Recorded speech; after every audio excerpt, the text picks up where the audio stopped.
Hello and welcome back to another day in the arena. It's me, it's CGB, and we're going back into Standard. And you can tell because Oath of Kaya is still hanging out. And we're going to be playing an Abzan Yorion Doom Foretold kind of mash them together list. And the thing that I really love about this deck is that we go up to the top rope and give them the people's elbow. That didn't happen off the top rope. The Macho Man elbow. Oh, yeah, dig it. With EERIE Ultimatum, which is 7 mana, get back permanents of different names, of which in our 80 card deck we have many, so it often gets back enough to make the opponent scoop, often before it resolves. I got this deck from looking at some tournament results on a website called MTG Melee, and it was played by Josh Yukawa. I heard that Christoph Prince, a recent Players Tour winner, ran this deck as well, and that's most of what I know about the origins of the deck. I found it on a website, and somebody in my chat told me that Christoph Prince played it as well, although I couldn't find confirmation on that. I'm going to do my best to shout out the names of people when I'm inspired by their deck list. I'm not always going to get it right. Decks fly around a lot. If you want to leave comments on this, you're welcome to. If you want to point people to the right place, there's a lot of you out there who watch YouTube videos, and you think that the comments, that their primary function in the world is to let you show everyone that you are right. So go ahead. Have fun with that. Post in the comments if you are in fact right. Also, let's see, what else can I say about this deck that's exciting? I did change some things. I did change some things up. I think it's interesting that the green has 4 Llanowar Visionary and a Vraska and 2 EERIE Ultimatum, and that's like it. Green is arguably the most powerful color in Magic, but we're here basically to get a little bit of ramp, but the ramp matters. This is a very mana-hungry deck, and getting to get back Yorion and play it and blink Visionaries is actually really good. So it worked out better than I thought. At first I saw this deck and said just cut the green, but you love this. Like, this card is like Dance of the Manse, but better, because it gets back creatures, enchantments, and planeswalkers. Like, it's kind of nuts. The other interesting thing about the deck, it had Basilica Bellhaunts and Kaya's Wraths, many more copies in the version that I first saw, and I've traded those out, except for 1 copy of each, for Extinction Event, because I found this much easier to cast, and casting this card on time in Best of 1 is a huge difference versus like in Best of 3, where, you know, you lose a game to some bad mana draws or some clunky, or the aggro deck had its good draw. Good, you get 2 more shots at them after sideboarding when things are pretty much easier. And of course, we only get best of 1 game, 1 shot, 1 opportunity, mom spaghetti. That's why being the best of 1 isn't a gimmick, man. It's a lifestyle. You always playing every game like it matters. No sideboard to bail you out. Tell me that ain't real. Okay, don't. That bothers me. Okay. Anyhow, you know how Yorion works. If you watch this channel, there's a new Yorion deck like every week. So, we blink our stuff, we do our things. Doom Foretold. Be careful. Just be careful. These cards don't actually work together. They work with a lot of the same cards. They're good with the rest of the deck, but as a team, they're not good, because the Doom Foretold makes you sacrifice the things that you want to blink with the Yorion. So if you can set it up this way, blink things with Yorion first, then play Doom Foretold later, when you've already done your blinky loopy happiness. Alright, now that I've introduced the cards, there's also a sideboard lurking over here. If you want to play some Best of 3, I moved a few cards over here that were weird. Like, there was a Rankle in the main. I never figured that one out. Never figured out what it was doing, and chose to go with more sweepers instead. There's another Kaya's Wrath. There's one of the Basilica Bellhaunts that was in the main is over here now. So there is a sideboard if you want to play some Best of 3. If you can figure out what the Rankle does, let me know.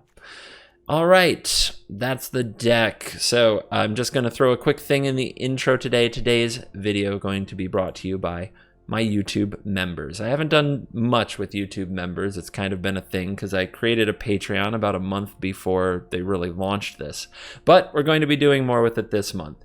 A portion of a percentage of the memberships are going to go to charities, and I will give you more details about the end of that at the end of the video, as well as read the names of my members in a video once a month.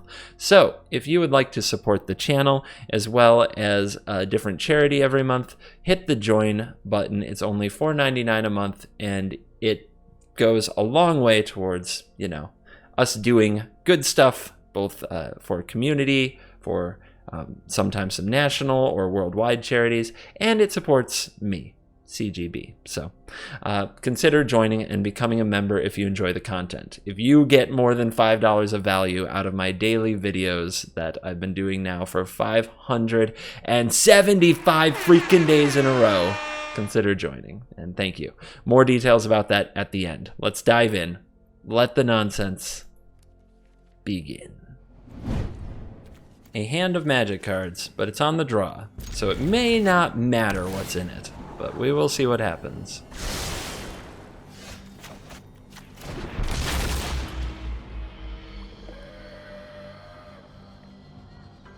Why do I feel the need to always point out that when I'm on the draw I'm behind? Because, I don't know, I think it's the commentary thing.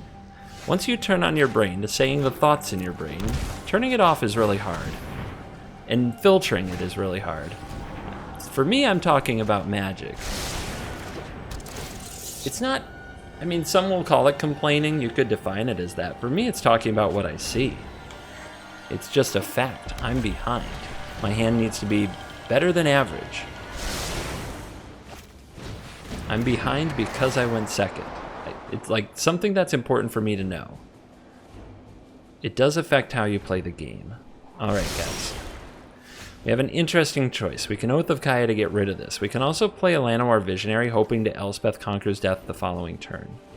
You really want to use an Elspeth Conquers Death on the entity, because it doesn't hit anything else. But the fact that the opponent didn't play a Riddle form, and they didn't play a Sprite Dragon yet, means maybe they have another entity in their hand. So, we'll shock, and we'll Oath of Kaya this entity, because I think we'll get a chance to use the ECD on a different entity later. Arcanist. Alright, I might end up regretting that a lot. I regret it a lot. Wow, that is epic. That is some amazing magic.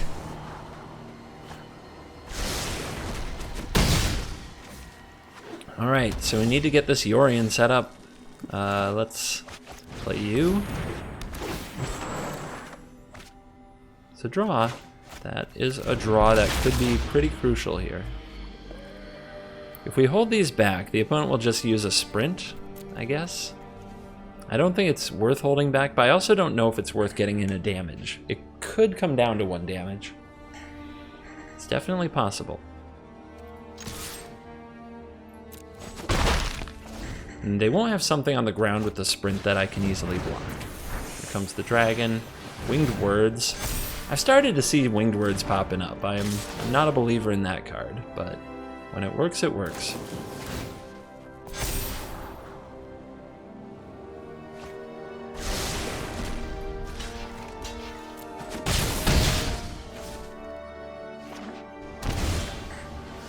Why did you shock that in?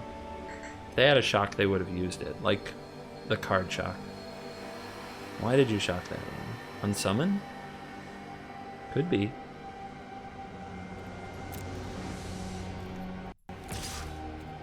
Because of that, I'm not going to try to play for 2 more damage with the planes here.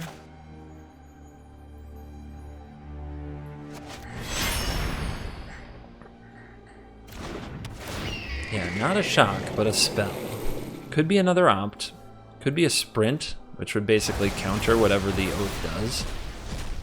But because they do have a spell, the Oath should target the Arcanist.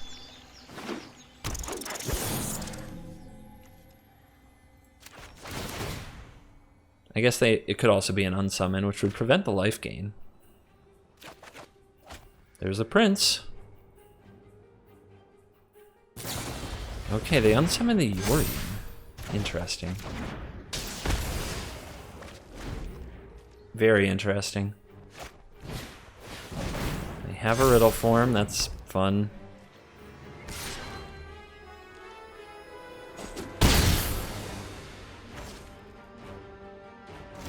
Alright. And they have open mana. I think it's time for a Prince Loop, though.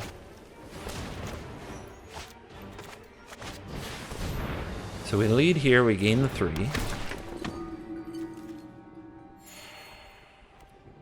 We don't attack. If they play any spell, they could eat the rat.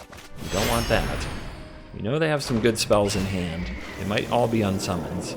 We'll have to see.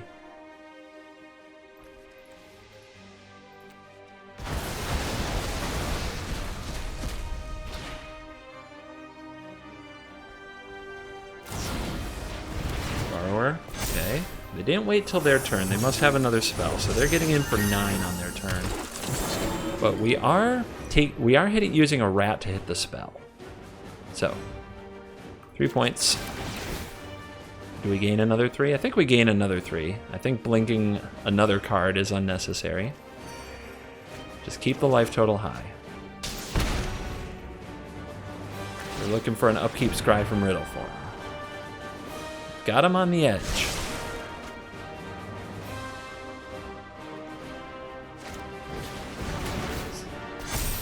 Oh man. Alright, this is going to be a fight to the finish. We're taking a lot of damage. Obviously, wrathing our own board isn't very good. What could we do with 3 more mana? Not much. I think we attack with everybody and Yorion again. Don't think there's a lot else to be done.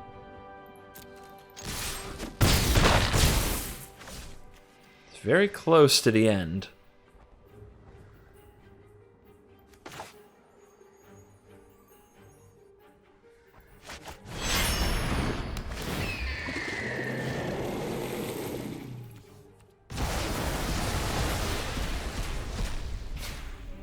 If we play an untapped land, is there something I could draw that's instant speed? I can't think of anything for 2 mana instant speed. I don't have Heartless Act. I don't have Eliminate.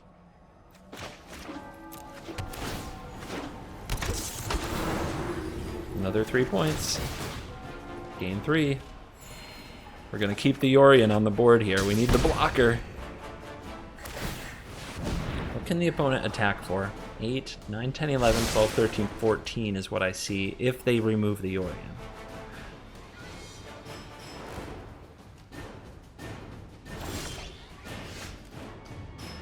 No attacks. That's bait, but we have the Kaya's Wrath. So it might be very good bait. We can also buy the Yorion to blink the Oath. But they don't really... I guess they know that. But if I were going to do it, I'd have to tap the Visionary. But I don't actually have to. I have the land. Let's move in for the attack. All we have to do is get 1 point through to have lethal. And if they animate the Riddle forms, we can Wrath.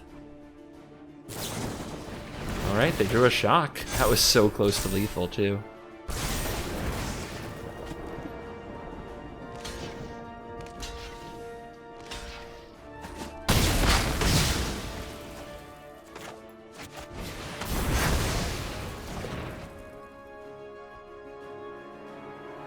So they have this Brazen Borrower.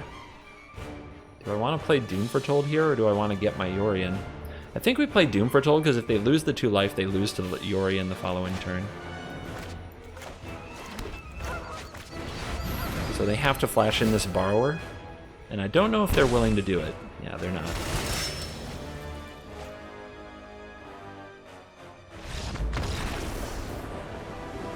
The Rankle. The Rankle could have finished the job. Ew. This hand. Alright. But, I mean, hey, we go fetch a black, we make rat stuff happen. Our opponent kills us on the play with mono red. It's all good. All fine. This is mono red, we play mono red. Draw perfect. Attack face till they're dead. Never for a moment let any game be in doubt. Know that you win every time you go first. That is the key. All right. Last casket. Give me that Steamkin.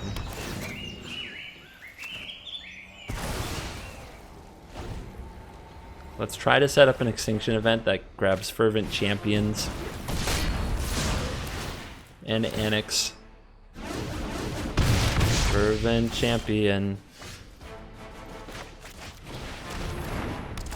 Alright, give me a card. At least they missed a land drop and they haven't lit the stage. Slaying Fire! Burn deck spotted. I'm gonna chump block this turn if I can. Just need to keep the life total high. They didn't play an even creature last turn, so they might have a Scorch Spitter. If that's what they top deck. Actually, it's really unclear what they have. Like, what's sitting in your hand?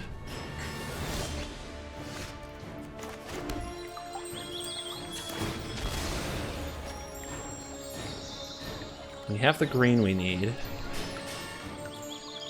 Do we get more white? More black? More black.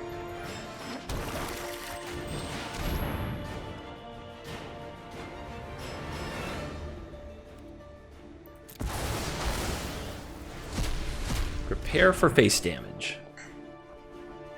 We're still at 10. Opponent has a little ways to go here. They don't draw the land.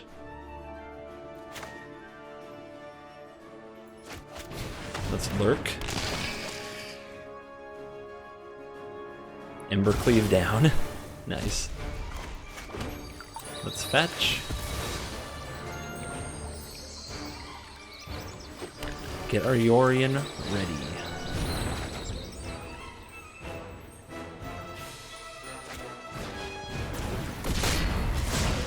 Never stop having it, opponent. Not for a second. All right.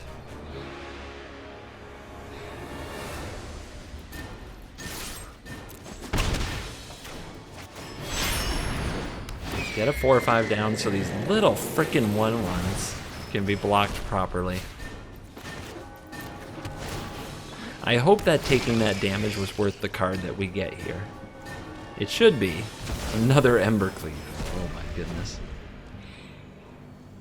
Alright, how about some life gain? What's a guy gotta do?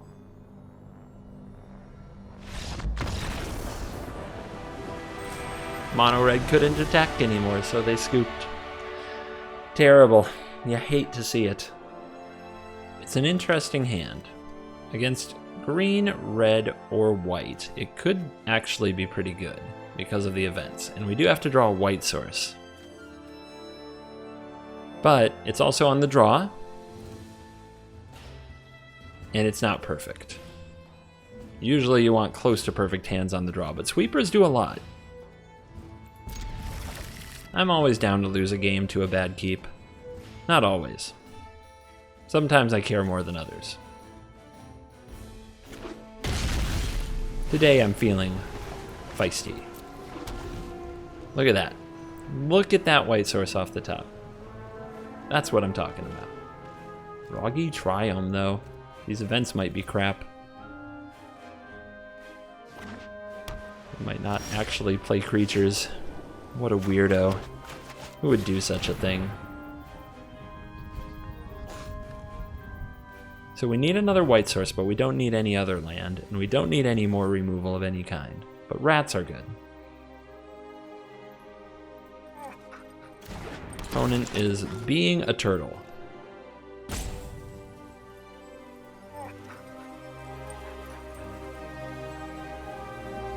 Let's go, turtle. Jeez. Alright, the second white source is there, and a Yorion. I'll keep those. Good cards. The full rope out for my turn 2 Charming Prince, guys. That's the respect I command. Complete with the click at the last possible second to make sure they take a little more time. Is it because they don't like emotes? This was put in the game because some people are slow AF for no reason. Basically, it was put in the game for you.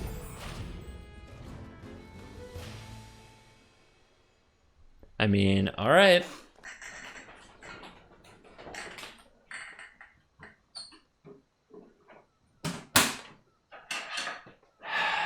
I'll get a cold one. I can be chillin'. I can wait for the victory. I can shame you on the YouTube.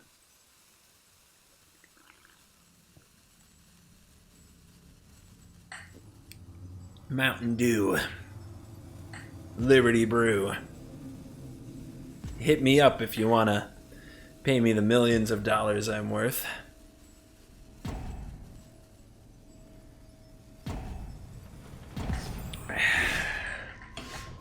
What a match. Have you ever seen such a match? DC? No way. They were here. We saw them click through at the very end of the rope a turn ago. We saw that. We actually saw that. We know they exist.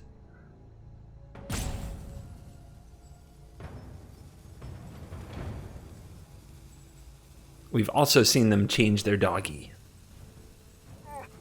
Yeah, you. You do look like a sweetie. Yes, so sweetie puppy. Do you want to come live with someone this evil? Do you want to come live with evil CGB? Yes, we will go hunting for the blood of our enemies every day. Yes.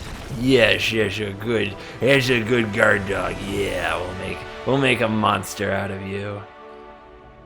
These are the rough hands, because when you keep them on the draw, there's a good chance the opponent plays Fervent Champion, Robber of the Rich, Bonecrusher Giant, your Llanowar Visionary, and you're just done.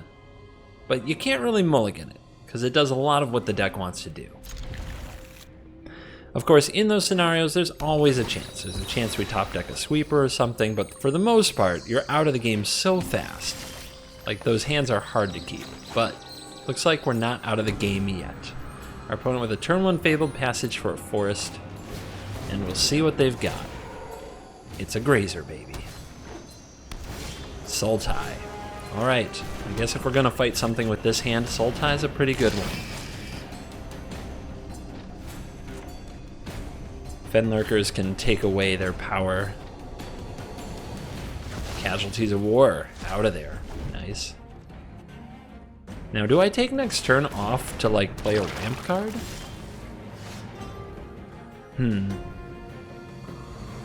Or do I hit their hand again? It's actually a really tough choice. Really tough.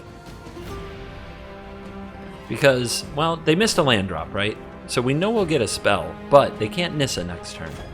Let's play the Visionary. Then we can get 2 cards out of them the next turn.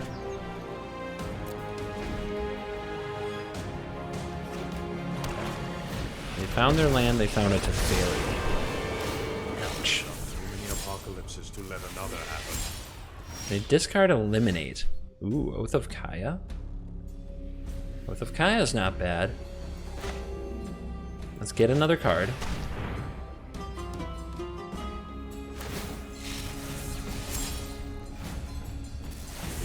Extinction Event. They let that go? Okay. They let this... Man, this is a weird one.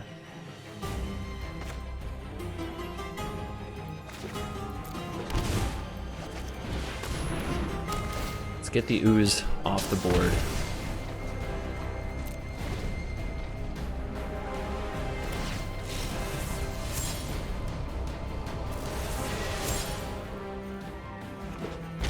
It's a tap land. Is the last card a Nissa? I guess we don't know.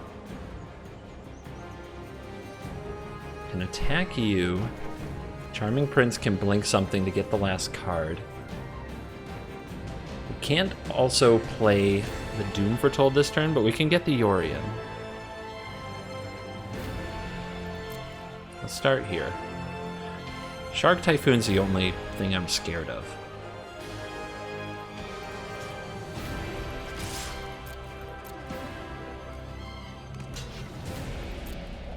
I do think it's important to tag this. Now wait just a minute. I think we'll remove it eventually, but we definitely don't want it threatening to ultimate anytime soon.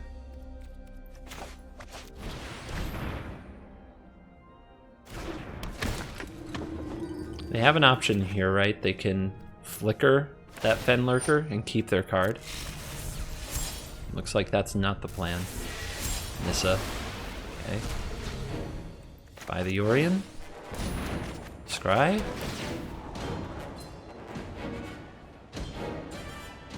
They're going to be empty-handed anyway. Do we need this?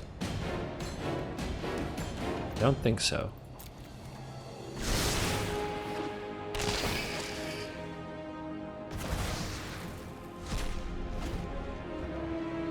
We got them playing off the top. Hold on to your butts. Cultivate. Gonna set up some land. Burglar Rat off the top. Yeah, it's Yorion time. But first, we can send everybody after Teferi. And then finish Teferi off with the Oath of Kaya. Ah, respect your elders. Oh, yeah, they can plus the Teferi. It's not over yet. Oh, they go for the phase. Okay. I don't think... We'll see. We'll see what happens. The phase to stop the loop. I still get a ton of value. Doesn't take much to get it cooking. Let's get rid of the Grazer because we want the Doom Foretold to be good. Krasis off the top, always. 100% that's what you draw. Alright, we can't get rid of it. We could name even, but I really don't want to. So I think we're going to play a rat and a Doom Foretold. Whoa. Nice.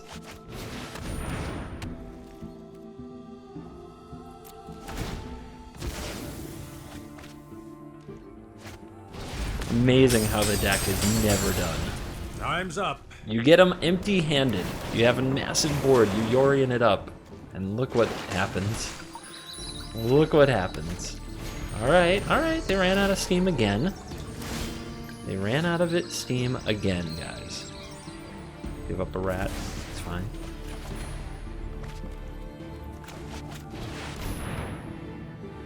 Is that enough for you?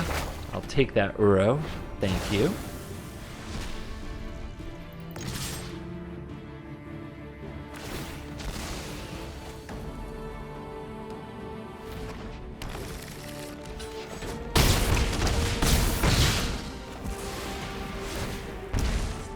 We get the card.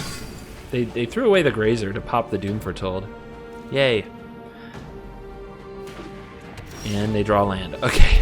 Okay. I think it's gonna be okay, everybody. 1, 2, 3, 4, 5, 6, 7, 8, 9, 10, 11, 12, 13. I can do 13. So I'm not missing lethal, so I may as well accumulate more value.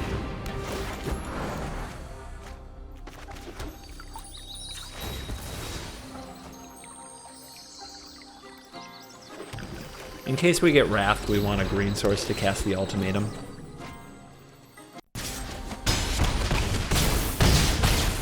Get him. Get him. Show him who's boss.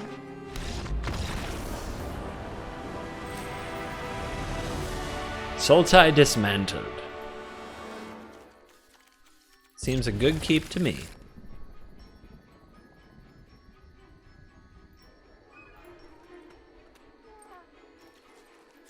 It's the dog. I always have to say that because somebody will leave a comment like, CGB's mean, he mutes people. I don't like the dogs. That's all it is. If you don't want me to mute you, don't use these dogs. Unsummon down. Yep. Here we go again. Somebody's always got this deck up their sleeve. I played a lot of this Izzet deck since it did some damage, and it's been pretty good. Like, it's not a terrible deck.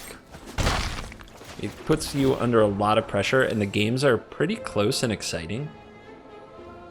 Do I keep this? It's too much negative tempo, and against this deck, I will be punished for it. That is not where you want the card. Okay, they're missing land. This feels good.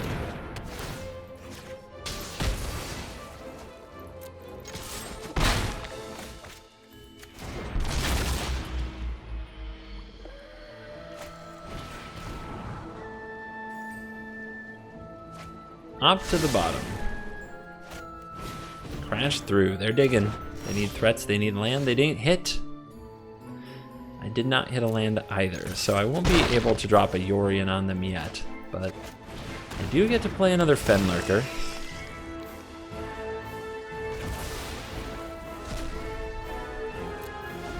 And that hits an Aether Gust. Well, it was pretty dead in this matchup anyway. That's the joke about, like, this. Somebody says your black-white deck dodges Aether Gust, and then you're like, yeah, except they discard it to the rats anyway, so it didn't really dodge it. It was still very much a card for them. Yep. Let's keep those resources constrained, shall we? Are you going to start using removal spells on these? You're not using unsummons, that's for sure. Spectral Sailor. We have a creature. And a third land. Alright. Shock down one of the Fenlurkers and play an entity, I'm sure. The good news about that is Oath of Kaya. If we draw the land, we can also play the Yorion, which will be very devastating. One card left.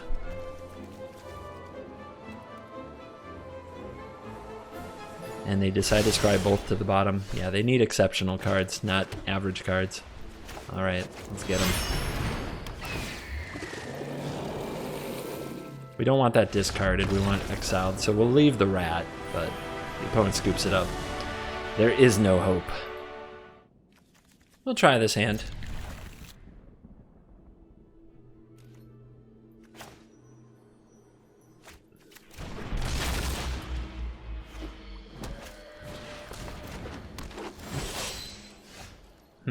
Tap land into tap land. Pelt Collector ready to rumble. And there's your ooze, everybody. Oh god, this is gonna get ugly. Mono green. The warriors of the veggie tribe. So good to be on the play though. Like, this hand is so much better on the play than it would be on the draw.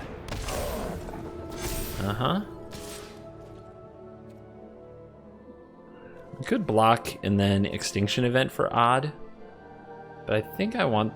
I think I want to play the Yorion. Maybe. Yeah, if we get a loop going, I'll feel really good about it. And we're at 15. We've got some time.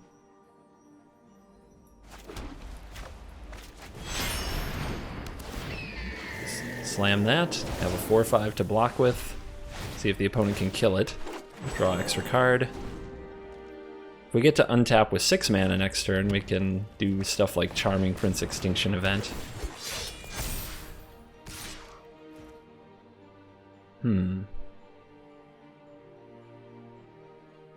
Alright, take it. Down to 10.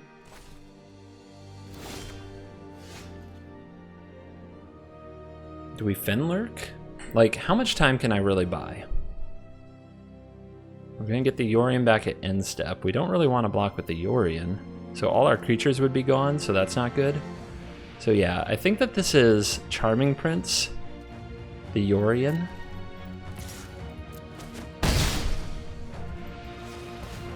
Name odd.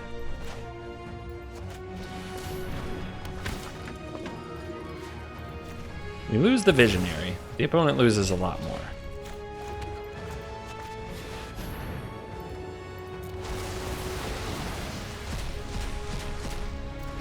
Still nothing in the graveyard for the ooze. That's the way we want it.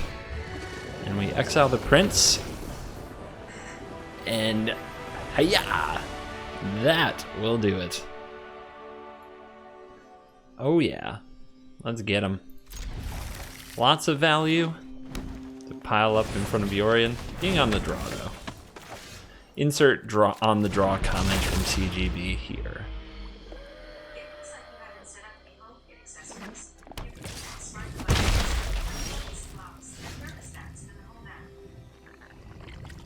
Wow, nobody asked Siri.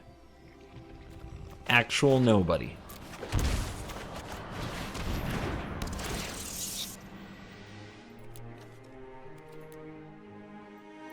Oh, that's why it's so quiet. Been playing around with the audio levels. If you find them off here and there, please forgive me. But it's a work in progress.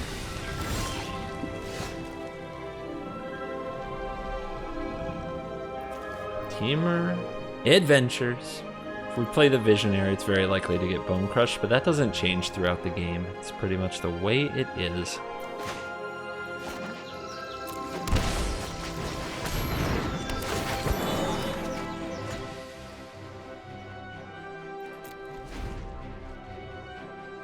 My cat is testing its audio levels in the hallway. I don't know if that's coming through on the mic. Probably not. Wanna go tell the cat to be quiet. I'm recording very intense gameplay and commentary in here, kitty. How dare you make noise while I work? They miss a land drop. That is nice to see. Let's hit another. We know if we hit a card right now, it's going to hit a spell. So let's do it. Gust. Oops. Okay. I both want them to draw land and I want them to not draw land. This is so complicated. Yep. Smash Bone Crusher Giant. All of the mana is so awkward, but I think we'd ECD while we can. I really want to be able to spend 3 mana on Oath and the other 3 on getting EERIE in the following turn, and the ECD can get back the Visionary. And this card is not the greatest. The opponent, maybe they have an Aether Gust here for this giant? No, they're just holding up Borrower. Just endless holding up of the Borrower. Interesting that they played the Bone Crusher Giant, not the Lovestruck Beast. And now they play it. Good sequencing, right? Almost like they knew my hand.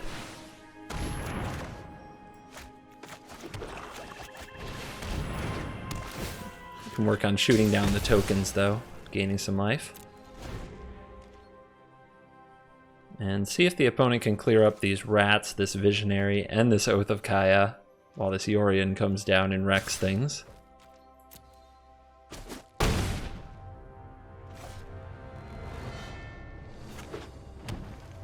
Okay, they top decked the land. Last turn they played the beast. I'm guessing that not much changes here, that they play another beast. And I still think they have a Brazen Borrower. But it's not going to be very effective bouncing anything. It just saves a little bit of mana from the Yorion Blink. Or, I don't know if saves mana is the right term. It costs me more. So we got the Rock Pet on stream the other day, and I recorded some of these games before stream and some after. I'll jump over here into this corner during this ropey turn, and I'll show you the glory of Rocky over here. He can spin his head. His arm can fall off. I don't know if gendering him is proper. It's a he to me, because I'm a he. Comes pretty naturally. Maybe Rocky's an it. A they, I don't know. Alright, Fae of Wishes did a thing. Let's get the +1/+1 counter. They're just going to lose this card. So what they're kind of doing is buying the Fae for later. Alright, we get to draw an extra card, so we should scry. That's a lot of land. Bellhaunt. I mean, it's not Charming Prince or Yorion, but the life and the body, it's not going to hit a card in their hand either. I'm pretty sure we have to bottom this.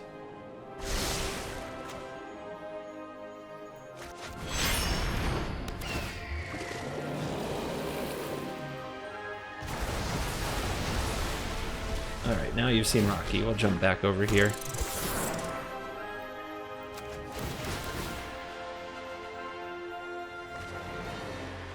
Alright, it was a Brazen Borrower. It was a Brazen Borrower the whole time. Now let's see how the opponent top decks and how their creatures hold up against my army of land. 12 freaking lands. Oh, that's a good draw though. Let's start with that. The opponent just said go and didn't play anything. What is that? Is that another Brazen Borrower? I mean, they'd still play something else, right? So what are they holding back for? I don't understand.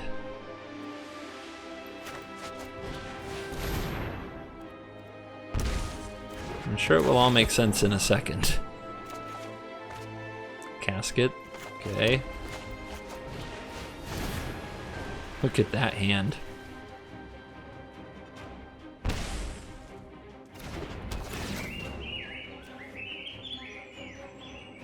Brazen Borrower could ambush something. Like, they could bounce the casket. Pick on something here.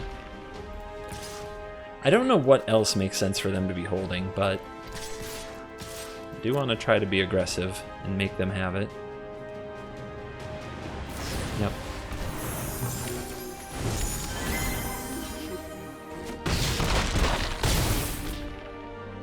Still, they don't have enough blue to also replay the Borrower, so I still feel like they should have played something else.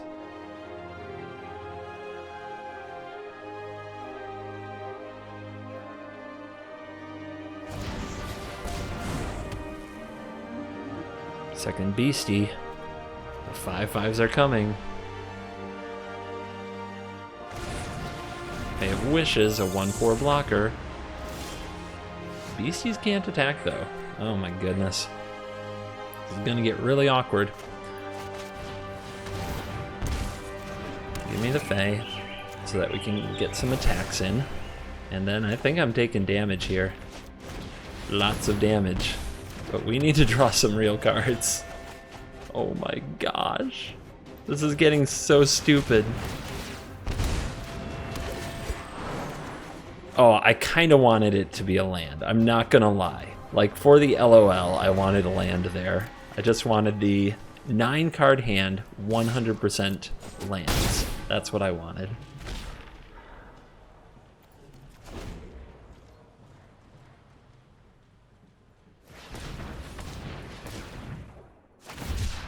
Alright, they're cycling a Triome that they just drew. They're in a pretty bad place.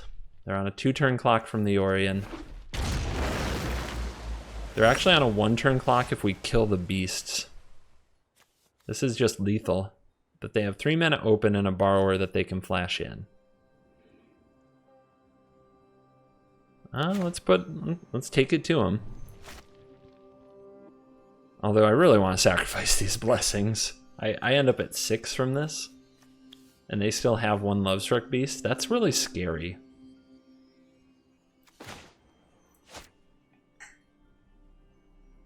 How aggressive should we be?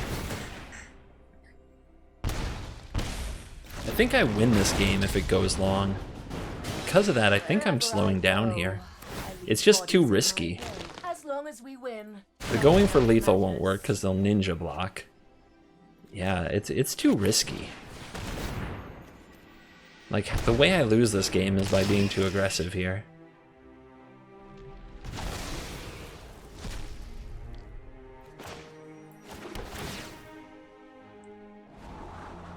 Boom.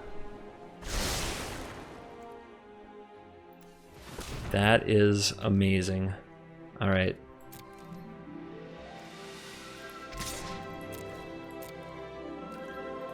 Opponent takes the damage.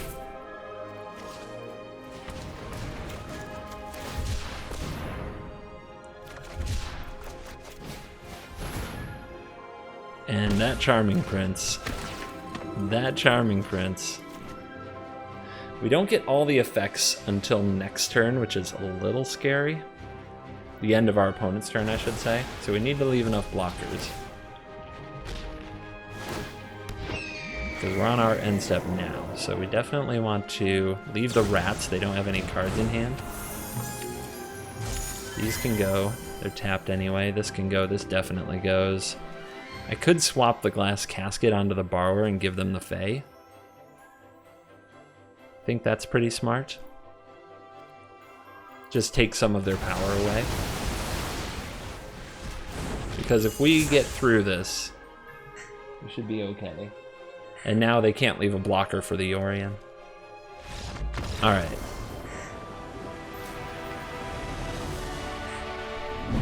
And we are back for the post-game wrap-up, and the deck is fun. The deck competes with a lot of the decks in meta, and it, of course, doesn't have Nissa and Hydreigon Krasis, so it doesn't have that raw power, but EERIE Ultimatum is a shot in the arm, and I do recommend it if you enjoy Doom Foretold strategies for a change of pace from the usual Esper and Black-White version. The Llanowar Visionary EERIE Ultimatum Vraska thing is very... It actually makes a lot of differences in a lot of spots, and I like it a lot. So I give an endorsement to the deck, and I want to thank Josh Yukawa for playing the deck and performing well in a tournament so that I could find it on MTG Melee and make this video for all of you. Now, here at the end, I told you I would be talking about YouTube memberships a little, and here's what's up. So YouTube memberships are $4.99. And the perks that we have right now are that you get access to a special Discord channel, the Cool Kids Club, which I try to be active in there. I also can't advertise it, but if I ever have giveaway codes or things like that, I put it in there. Don't join it for that. I don't know if there will be those in the future, but I do try to, if I have fun stuff to share with the community, I usually do it there. But in my opinion, the best reason to try out a YouTube membership supporting the channel for $4.99 a month is because I'm going to start donating 50% of the revenue to charity. So here's how it works when you get a membership. 70% of the revenue goes to me, the creator. I don't know if that's true for all creators. I just know that's true for me. And 30% goes to YouTube. And I'm going to donate 50% of the overall, or of the actual price of the membership. So if your membership is $4.99, $2.50 is going to go to charity. And then 30% goes to YouTube, and the remaining 20% yours truly will hang on to try to keep improving the content. So what charity? How do we decide the charity? It's mostly going to be up to me. There might be a world where I make polls or somehow ask you guys to weigh in. There might be crisis or major movements in the world. So some ideas about like charities I've donated to in the last few months. BLM, I made a donation there. I made a donation to the Lebanon Red Cross when the explosion occurred in that country. Normally, I think those things are private and are up to the individuals, but also I would say most of the charity that I try to do and donate is for local charities. So I live in Grand Traverse County, Michigan, and I have the philosophy that the world would be a better place if we all put more effort into our community, kind of with the same vigor and mentality that we fight for causes that go on around the world. So I'm not saying that big national and worldwide causes don't need support. They do, but they tend to get it because they get exposure in national media, they trend on Twitter, things of that nature.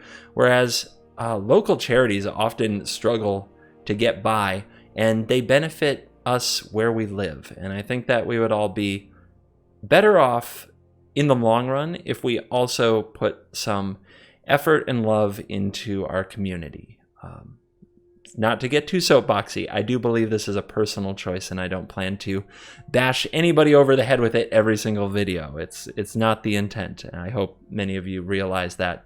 So most months, I hope to support local causes in Grand Traverse County, Michigan, as a way for me, who mainly stays home in an office every day and doesn't get out into my community very much, as a way to give back to the things that I benefit from around me. Causes I support in my community, have in the past and plan to in the future for sure, are the Cherryland Humane Society, and also the humane societies of other nearby townships, because I believe taking care of animals to be super, super important. AC Paw is a larger charity with a local branch that I also enjoy supporting, that is related to taking care of animals. Another one is the Women's Resource Center of Grand Traverse County, which has an active role in providing resources for victims of domestic violence. That's a very important one to me.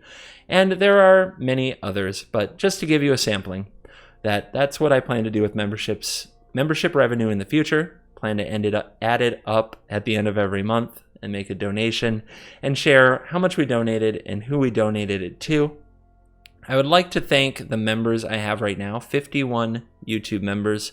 If you would like to continue supporting, a portion of it will go to charity. I wanted to make that clear in case that is not your intent. If you want to support differently, I will respect that. But I think that supporting good causes and having reached this point with the channel where I can do that means a lot to me. So quite honestly, supporting me, supporting causes does support me. Like, it's good for me mentally, it's good for me emotionally, because let's face it, a lot of you out there watching me play video games every day, some of you see the benefits to yourselves. I receive a lot of messages from people who feel that my work is a benefit to them, but there's also a lot of people who watch it and think that there couldn't be a more indulgent and selfish pastime than sitting in a room all day playing video games and calling it a career or a living.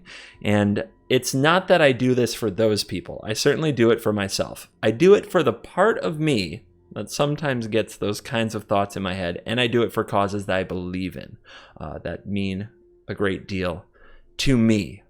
So definitely part of the fighting burnout and the emotional support and just that side of the equation. You can support it by becoming a member and helping us give back to charity, because that would mean a lot to me. So on that note, we got our 51 members right now, $160. Starting at the end of September, we'll make our first charitable donation. So if you guys have any desire to change your membership because of this direction, I'm letting you know, because I think that's only fair. And I'm going to take a quick moment to thank the newest members: Kudu MTG, Nick, Mark Staten, Chase Mistrat, OCD, and Chamiu. Thank you very, very much. And we got a 14-month member who rejoined 15 days ago. Thank you very much. Then I'm going to jump down here and I'm going to thank the longest running members. We have 5 members of what I call the Mythic Club, 12 months of support or longer. So thank you, Jesse S. Thank you, Julian Vermund. Thank you, Aaron Starr. Thank you, Joseph Nutt. Thank you, Derek Peck. Me reading these is always an adventure and I might mess it up. Also, thank you everybody in the middle. I don't want this to be a 40-minute video, but kind of scroll here. Thank you to all of you for supporting before we made this adjustment, and I hope you'll continue to support after, and I hope a few more of you might decide to support the channel. And hey, even if not, if you are still watching, if you watch all of this, you're cool. Like, big cool. Thank you for watching this video. Hold on. Big thank you today, because for the big cool. Thank you for watching this video. Thank you for everything you've done for me. As always, I'll see you in the next video. Goodbye.